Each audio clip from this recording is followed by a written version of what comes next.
Hello guys, welcome to LRDI series part 2.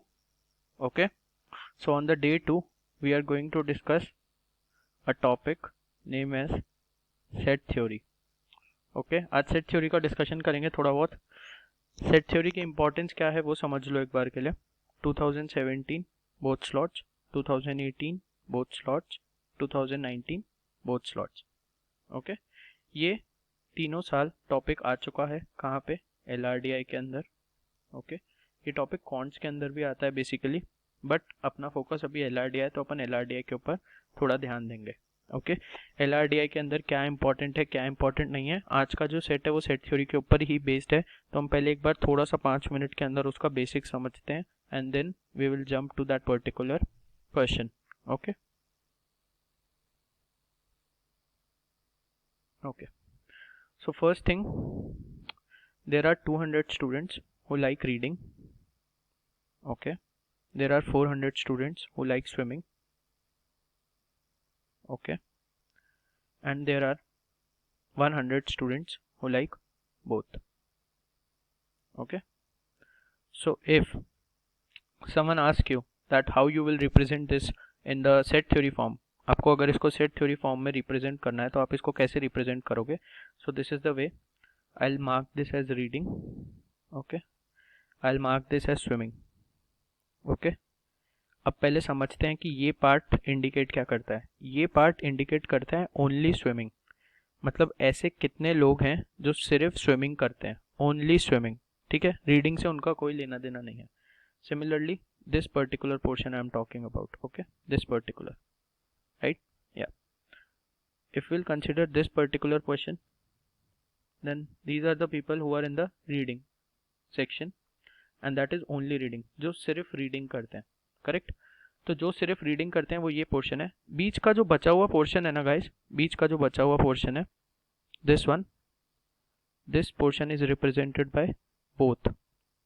So if I have to fill my data, then I will write it as 100 people, 200 people who are in the reading, 400 people who are in the swimming, and both I will represent by 100.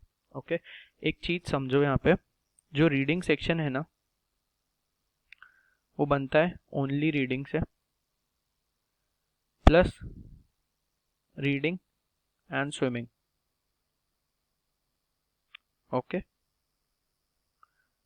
Reading section की बात करूं, reading में अगर 200 लोग हैं तो कुछ लोग ऐसे हैं जो सिर्फ रीडिंग करते हैं और कुछ लोग ऐसे भी हैं जो रीडिंग और स्विमिंग भी करते हैं. तो जो रीडिंग भी कर रहा है वो भी एक रीडिंग का ही पार्ट है, जो रीडिंग और स्विमिंग कर रहा है वो रीडिंग भी कर रहा है एट द एंड, तो वो रीडिंग का ही पार्ट है. ओके, सो आई होप तुम्हें ये छोटा सा कंसेप्ट समझ आ गया होगा. एक बार इसको अपन 3 के सेट पे भी लगा के देख लेते हैं ताकि चीज़ें क्लियर हो जाएं अपनी. Okay, so for 3 set, suppose 1, 2 and 3. Okay, reading, swimming and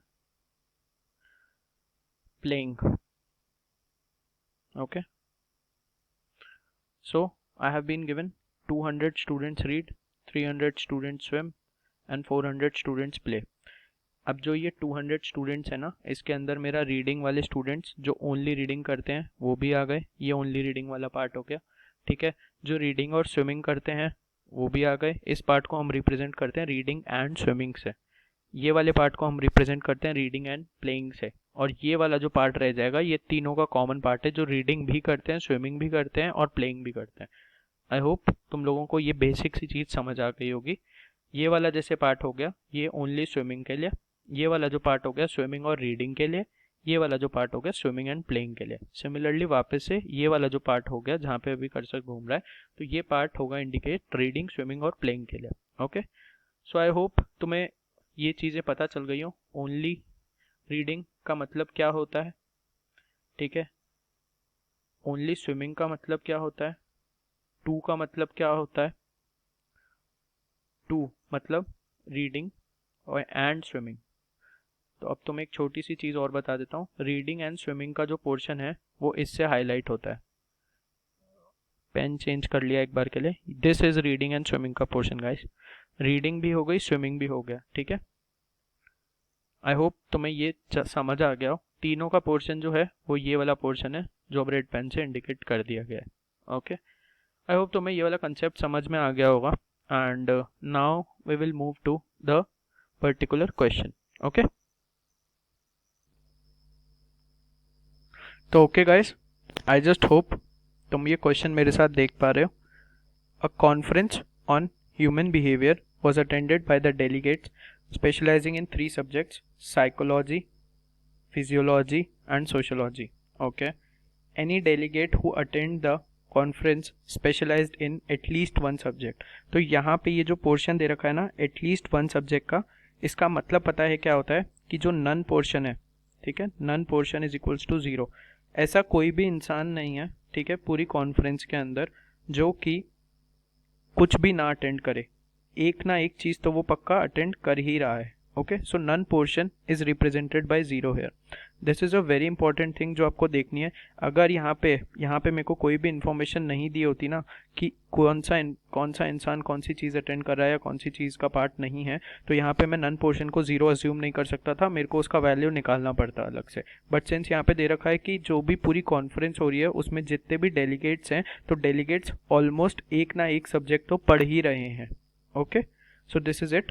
Now I will tell you the approach how to do these types of question. This is a very good set. Okay, I'll rate it as difficult only. ये CAT के mock का question है, and if you will ask me the percentage कितने students इसको attempt करते हैं, that is less than 50% students. But set theory एक ऐसा topic है कि अगर सेट थ्योरी आपको समझ आ गया and you know how the connection is built in between, definitely आप सेट थ्योरी का सेट बहुत इजीली सॉल्व कर लोगे, क्योंकि इसका एक फिक्स्ड पैटर्न ही है अगर आप देखोगे तो। ओके, फिक्स पैटर्न के थ्रू चीज़ें निकलना शुरू हो जाती हैं। It requires a good amount of practice, but at the and ये क्वेश्चंस बहुत इजीली सॉल्व हो जाते हैं। Okay, so I will just go here. Okay, so I will just read down the conditions. First of all यहाँ पे जैसे मैं देख पा रहा हूँ कि मेरे को कोई भी नंबर नहीं दिया गया, correct? I don't have any kind of a number available है, सब कुछ मेरे को एक डेटा की फॉर्म में ही दे रखा है, राइट? तो I don't have any numbers. मैं क्वेश्चंस पे जंप करता हूँ। What is the minimum number of delegates that could have attended the conference without options? Question है, very good. What is the ratio of the number of delegates who specialized in all the 3 subjects to the number of delegates who specialized in exactly 2 subjects? Okay. Which of the following is the highest? अगर आप देखो तो ये पूरे particular set के अंदर number कहीं नहीं दिया गया है, ठीक है? तो अब अपन बात करते हैं कि इस तरीके के सेट को कैसे लिया जाता है। Okay, so first of all will start here. Okay, हम यहाँ पे बनाना शुरू करते हैं पहले।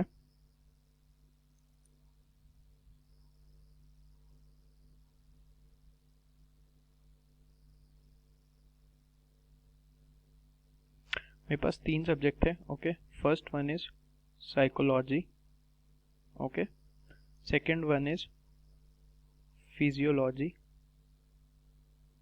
Okay, and third one is sociology. Okay, कितनी नंबर ऑफ कंडीशंस है वहाँ पे? 7 नंबर ऑफ कंडीशंस है। ओके, ये आप हमेशा करोगे जब भी आप सेट थ्योरी का सेट सॉल्व करोगे, तो आपको पता होगा कि आपने कौन सी कंडीशन यूज़ की है एंड कौन सी कंडीशन नहीं यूज़ की है।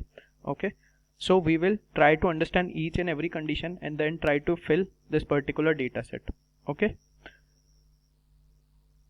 so the first condition is given to me, the number of delegates, okay, the number of delegates who specializes in psychology, okay, in psychology is 4 times the number of delegates who specialize only in sociology. Okay, तो अगर आपने concept वाली video ढंग से देखी है तो आपको पता चलेगा कि यहाँ पे तो टोटल साइकोलॉजी की बात हो रही है, करेक्ट? जब भी कुछ मेंशन नहीं हो तो वो टोटल के बारे में बात कर रहा है, तो टोटल साइकोलॉजी के बारे में बात हो रही है एंड यहाँ पे ओनली सोशियोलॉजी की बात हो रही है। Okay, now will jump to the diagram.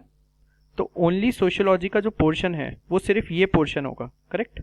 ये वाला, this particular portion will be represented as only sociology. I will mark it as x.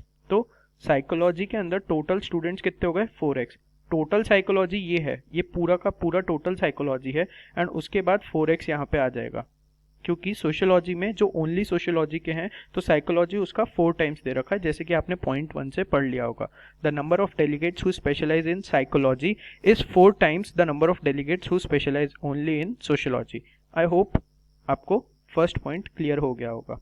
कि फर्स्ट पॉइंट में क्या कहा जा रहा है. So I will cut the first condition down because I have utilize the information. अब अपन jump करेंगे सेकंड पे. The number of delegates who specialize in either physiology or sociology but not both is the same as the number of delegates who specialize in both psychology and both physiology.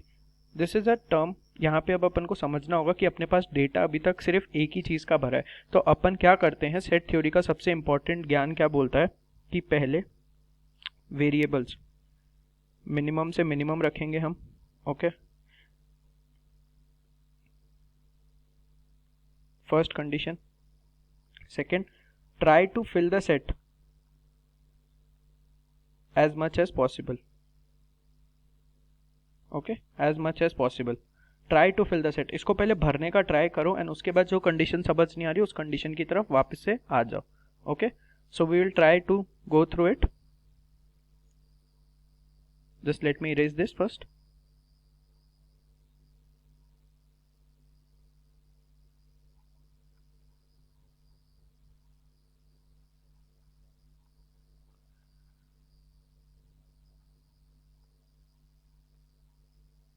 Okay, so now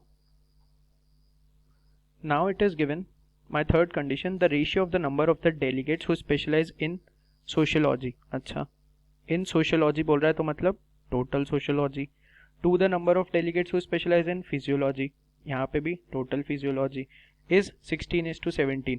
अब हम already एक चीज़ को represent कर चुके हैं, ठीक है, x की टर्म्स में. तो अब हमें यहाँ पे एक दूसरा वेरिएबल इंट्रोड्यूस करना ही पड़ेगा. यहाँ पे अब हम कुछ नहीं कर सकते बट हमें एक वेरिएबल को इंट्रोड्यूस करना पड़ेगा. और सोशियोलॉजी के टोटल चीज़ों का रेशियो जो दे रखा है वो 16y और फिजियोलॉजी के 17y. अगर आप पढ़ पाओगे तो थर्ड स्टेटमेंट में ये लिखा है, अपन वापस जाके चेक कर लेते हैं. Okay, the ratio of the number of the delegate in sociology, यानी कि टोटल सोशियोलॉजी के अपन ने आगे 16y लगा दिया. गुड. एंड उसके बाद to the number of delegates who specialize in physiology is 16:17. Okay, physiology के आगे अपन ने 17y लगा दिया. Now we will jump to fourth condition. The number of delegates who specialize only in physiology is the same as the number of delegates who specialize only in sociology. Okay, now we have got some more information कि जितना भी only sociology का part है वही only physiology का भी part है. तो यानी कि ये particular portion, this particular portion, sorry guys, थोड़ा डायग्राम खराब होगा बट ठीक है, समझ में आना चाहिए at the end, right?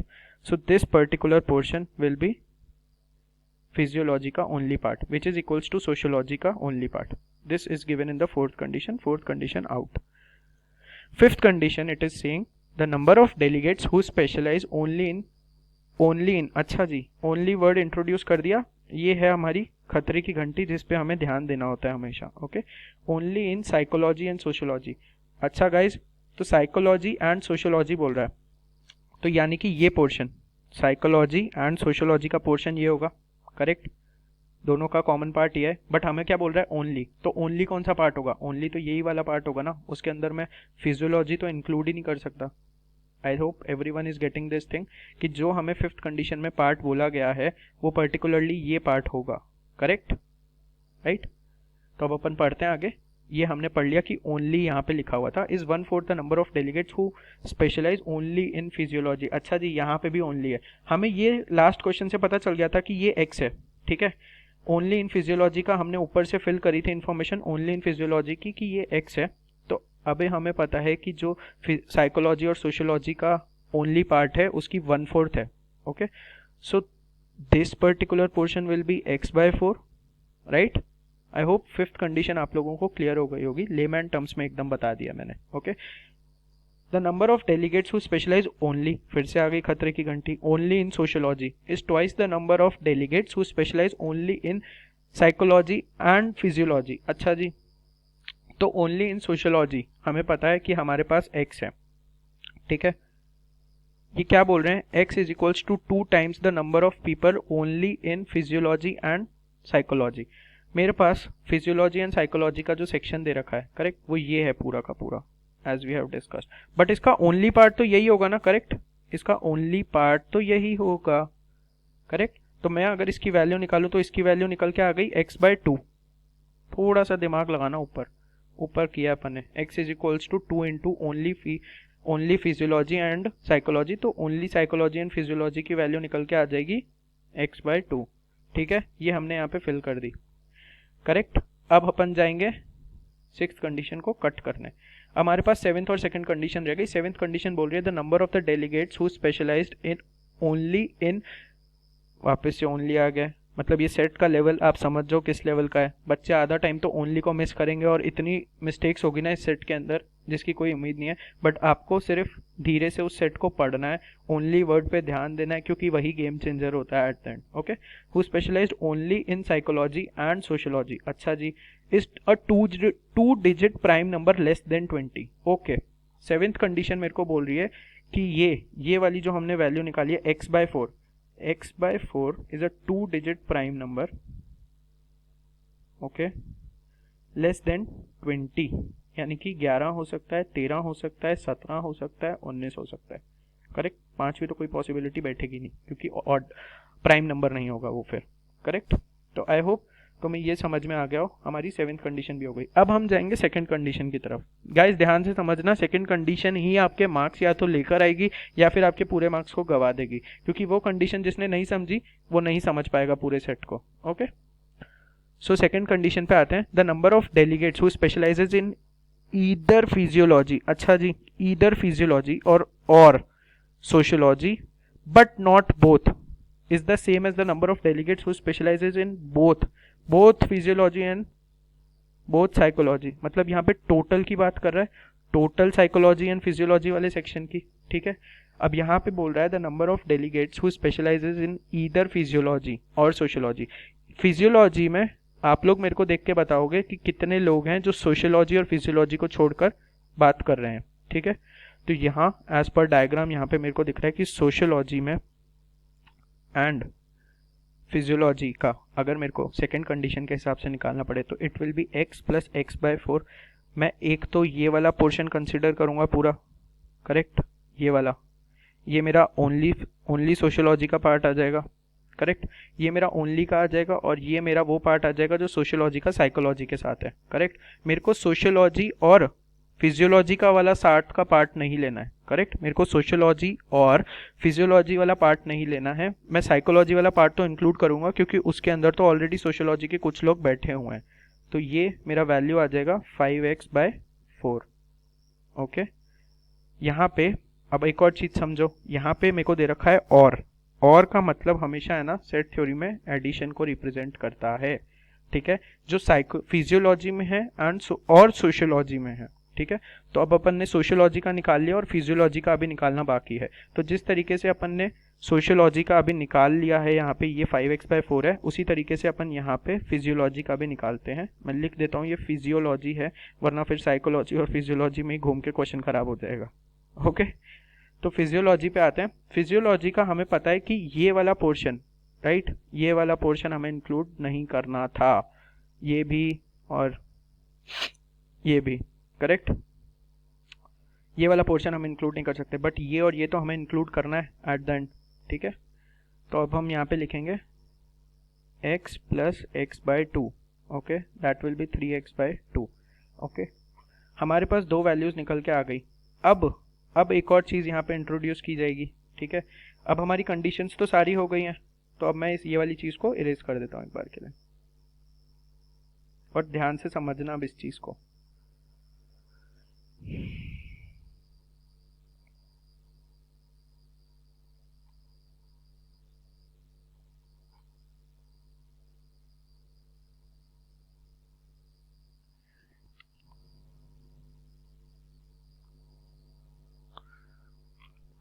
अगर मैंने इस पोर्शन को z पोर्शन लिया, ठीक है, अगर मैंने इस पोर्शन को z पोर्शन लिया तो मेरे पास पहली इक्वेशन निकल के आएगी x/2 प्लस, मैं ना फिजियोलॉजी की बात कर रहा हूँ पहली चीज़, फिजियोलॉजी का अगर मैं टोटल पार्ट देखूँ तो मेरे को उसकी वैल्यू दे रखी है 17y, तो x/2 ये वाला पोर्शन अपन ने कंसिडर किया, ठीक है, प्लस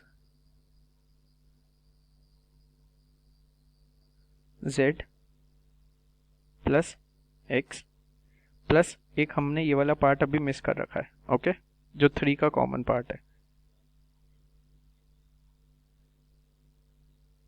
ओके। तो यहाँ पे मैंने ये चीज़ निकाली थी कि फिजियोलॉजी और sociology as per second condition जो दिया हुआ था, यहाँ पे मैंने ये चीज़ निकाली थी कि 3x/2 प्लस 5x/4, ओके। इसका अगर मैं टोटल कर दूं तो ये आ जाएगा आपका 11x/4, ओके। ये वाली चीज़ अगर देखें तो सेकंड कंडीशन में मेरे को दी गई है the ratio of the number of the delegates who were specialize in either physiology और सोशियोलॉजी, ये हमने इसकी वैल्यू निकाल ली है बट नॉट बोथ। तो 11x/4 मैं एक बार इरेज करके वापस से रिप्रेजेंट करता हूँ कि 11x/4 किसका वैल्यू है totally, okay. Give me a second.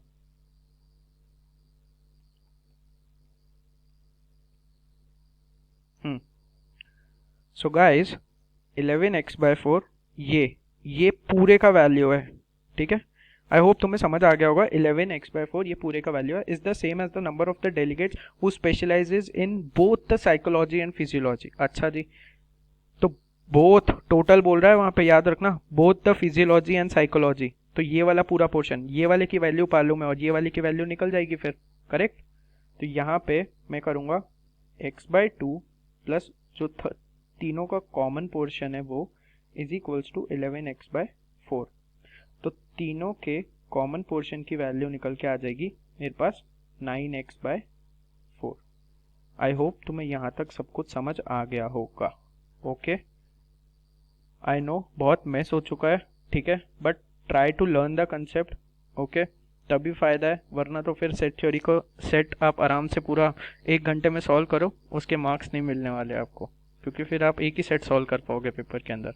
तो आई जस्ट होप कि तुम्हें थोड़ी बहुत टेक्निक का पता चला हो, ओके। आई जस्ट होप तुम्हें थोड़ी बहुत टेक्निक का पता चला हो कि कैसे क्या करना है यहाँ पे। एंड अब अपन चलेंगे कि क्वेश्चंस में क्या पूछा गया है, ओके।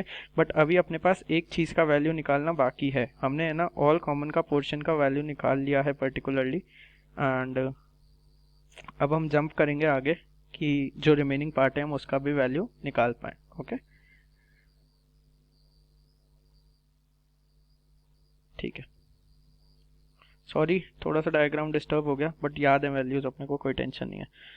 ये x था और यहाँ पे सोशियोलॉजी लिखा हुआ था, दैट वाज 16y, ओके। अब हमको है ना एक ये पोर्शन की वैल्यू निकालनी है, क्योंकि हमारे पास जो ऑल कॉमन पार्ट था, यानी कि ये वाला ऑल कॉमन पार्ट, ये वाले पार्ट की वैल्यू हमारे पास आ गई थी 9x/4 इज इक्वल्स टू 3 का कॉमन पार्ट, तीनों का जो कॉमन पार्ट है, ओके। तो अब यहाँ पे मैं लिख सकता हूँ 17y is equal to x plus x/2 plus तीनों का common part that is 9x/4 plus z, okay. And 16y is equals to x plus x 9x/4 plus x/4 plus z, okay. जब मैं इन दोनों को सॉल्व करता हूँ तो मेरे पास इक्वेशन निकल के आती है 17y is equals to, I take the LCM 4x plus 2x plus 9x plus z, okay. So 4 and 2 will be 6 and 9 will be 15x/4 plus z is equals to 17y. If I'll take the value of z, 17y minus 15x/4, okay. Now if I will try to solve ahead in the second part, 16y is equals to 4, I'll take the LCM, 4x plus 9x plus x plus z. 4 plus 9, 13 plus 1, 14x/4. I will put the value of z, 17y minus 15x/4 is equals to 16y. Okay. Now I will get the value of y, that is x/4. If I get the value of y, okay, अगर मेरे पास y की value निकल के आ गई है तो अब मैं z की वैल्यू निकाल सकता हूँ सीधा सीधा, 17x/4 माइनस 15x/4, यानी कि कितना हो गया 2x/4 which is equal to x by two. तो गाइस तुम लोगों ने देखा, मैंने पूरे के पूरे सेट को, पूरा सेट सिर्फ एक्स के वेरिएबल में रह गया, एक्स वेरिएबल में रह गया, जहाँ पे मैंने एक्स वाई जेड तीनों लेट किए थे। ओके तो अब मेरे को पता चल गया कि मेरा जो z पोर्शन था, ठीक है, z पोर्शन जो मैंने ऊपर इंडिकेट किया था, इसका वैल्यू भी निकल के आ चुका है x की टर्म्स में, जो कि है x by two. Okay so this value is equals to x by two. Okay ये वैल्यू अब अपने को आ गई है निकल के पूरा का पूरा। ठीक है, यहाँ पे now I will again have to erase some part.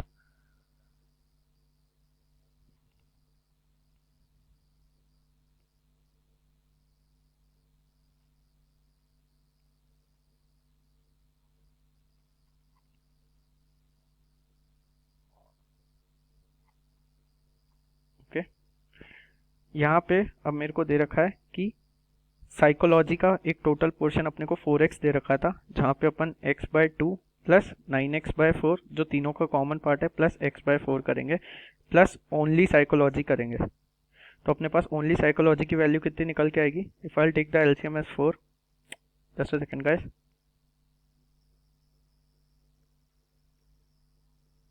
Sorry for the trouble,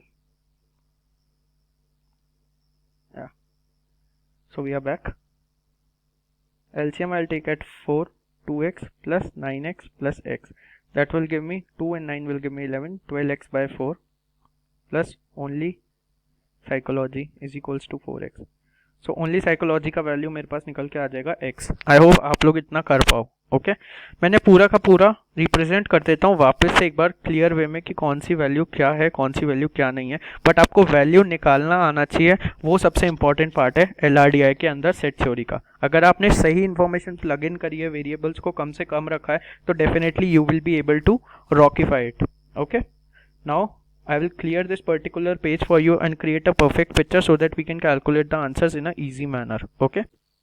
So guys, अपन ने पूरा का पूरा सेट एक बार के लिए वापस बना देते हैं, ठीक है, क्योंकि वो बहुत ज़्यादा मेस्ड अप हो गया था।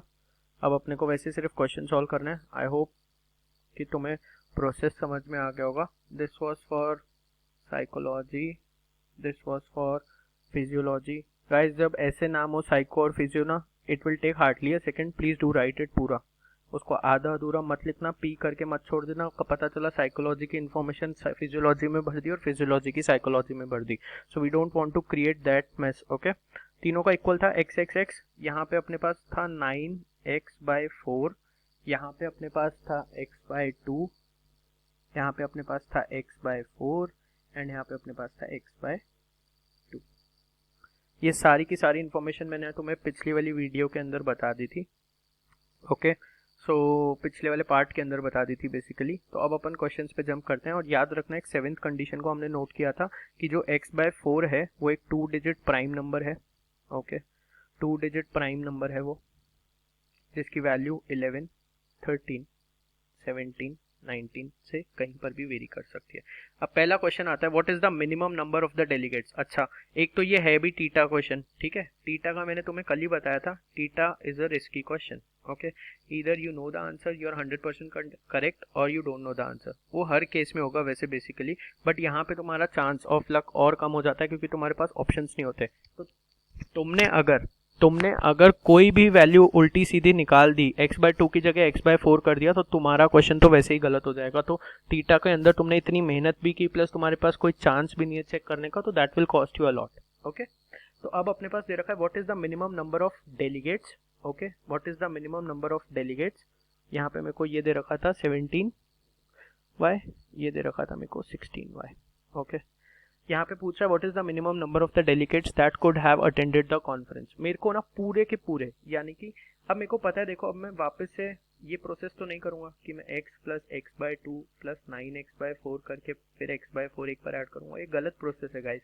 तुम्हें पता है ये वाला जो पूरा पोर्शन है ये 4x है, तुम सीधा 4x लिखोगे, इसको वापस से टाइम वेस्ट नहीं करोगे इसको करने के अंदर। ओके ये पूरा पोर्शन 4x है, रह गई 3 values plus x plus x plus x by 2, so that will give me 6x plus x by 2. Okay now that will be 13 into x by 2। अब मेरे को एक बात बताओ, मेरे को बोल रहा है minimum, okay, here it is saying minimum number of the delegates. Minimum कब होगा? जब मिनिमम कब होगा x/4? मेरे को 11 अगर वैल्यू चाहिए x/4 का, इन चारों में से मिनिमम मेरा 11 आएगा। तो मेरा 11 कब आएगा? जब मैं x की वैल्यू को 44 पुट कर दूंगा। आई होप तुम्हें ये पॉइंट समझ आ गया होगा। ये भी थोड़ा सा ट्रिकी पॉइंट है, आधे लोगों को समझ नहीं आता। 13 into 22, that will be 286. This will be my answer for the first question.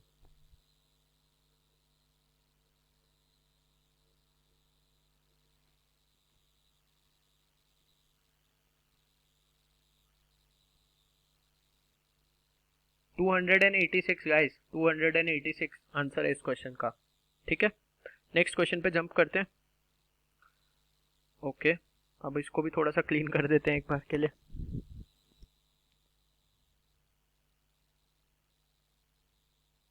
I think ये इजी क्वेश्चन है, इतना ज़्यादा स्पेस की नीड नहीं है इसमें। पूछ रहा है what is the ratio. Okay, ratio पूछ रहा है, चलो बढ़िया है। ये भी ठीटा क्वेश्चन आ गया है। What is the ratio of the delegates who specialized in all 3 subjects. अच्छा जी, ऑल 3 सब्जेक्ट्स का मेरे को मालूम है 9x/4 था। To the number of the delegates who specialized in exactly 2 subjects. अच्छा, अब समझो एग्जैक्टली 2 सब्जेक्ट्स कौन से होते हैं, यानी कि जो पोर्शन को हाईलाइट कर रहा हूँ ना, बस वही देखना।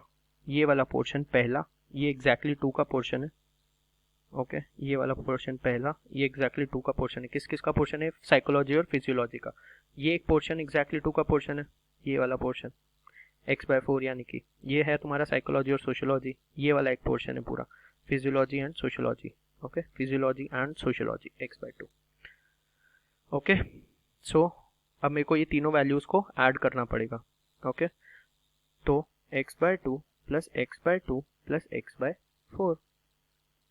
Okay, so I'll get it as 4, then I'll divide it as I'll get 5x is to 4 and 9x is to 4. So answer to this question will be 9:5. Okay, last question, which of the following is the highest? Okay, the number of the delegates who specialize only in psychology. Only in psychology में x है। The number of the delegates who specialize only in physiology and sociology. Physiology and sociology के अंदर I think x/4 था। Still we will check it.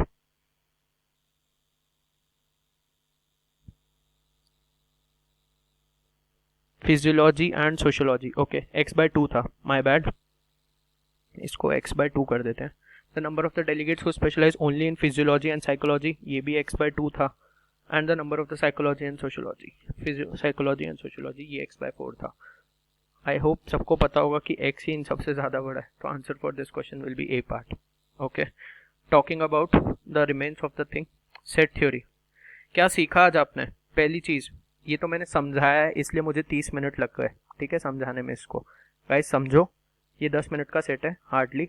If you know the trick मैंने तुम्हें बताई है। तुम सारा डेटा अरेंज करोगे, 1 से लेकर जितनी भी कंडीशन है उसको लिखोगे, तुम्हारी जो कंडीशन होगी उसको क्रॉस करोगे, आगे बढ़ोगे। एंड प्लीज़ प्लीज़ प्लीज़, अगर तुम कोई कंडीशन को हाफ यूटिलाइज कर रहे हो तो उसको प्लीज़ टिक मत करना, वरना तुम्हें दिक्कत आ जाएगी।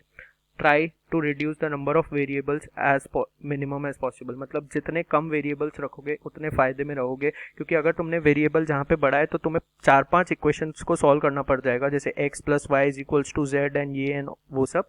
अगर तुमने ये करा पेपर में, तुम पक्का टाइम वेस्ट करोगे और कोई चांस भी नहीं है कि तुम्हारा आंसर उस पैनिक सिचुएशन में तुम इन सब चीज़ों को करेक्टली सॉल्व कर पाओ। क्योंकि ये अगर मेरा पेज है, आधा सेट मैं यहाँ सॉल्व कर रहा हूँ, आधा सेट फिर मेरा अगले पेज पे जा रहा है एग्जाम टाइम पे, that will create a havoc for me. So we don't want you to suffer through that. एक बार वापस से सेट को गो थ्रू करो, ठीक है, आज नहीं 3 दिन बाद वापस से सेट को, 3 दिन बाद में वापस से सेट को लगाना, ठीक है। चेक करना कि तुम्हारी अंडरस्टैंडिंग सही बिल्ड हुई है इस सेट को लेकर या नहीं। ओके, एंड आफ्टर दैट आप क्या कर सकते हो कि पर्टिकुलरली सेट थ्योरी के 2017 के क्वेश्चंस एक बार अब ट्राई करना, ठीक है। दूसरी चीज़, ओनली वर्ड जहाँ पे भी दिखे उसको सर्कल कर लेना अपने पेपर पे कि फर्स्ट कंडीशन में ओनली लिखा हुआ है, ध्यान देना है उसके ऊपर। ओनली वर्ड पे ध्यान दोगे, टोटल वर्ड को समझ के चलोगे तो सेट थ्योरी कुछ नहीं है, सेट थ्योरी बहुत बहुत ईजिली निकलता है। ओके, सो आई होप तुम्हें वीडियो एंड कंटेंट पसंद आया होगा। तुम्हारा जो भी फीडबैक हो प्लीज़ शेयर करना। Okay, and do subscribe to the channel. We are signing off for today and tomorrow will might come up with another set. Okay, thank you guys and Do like, comment and share with your friends.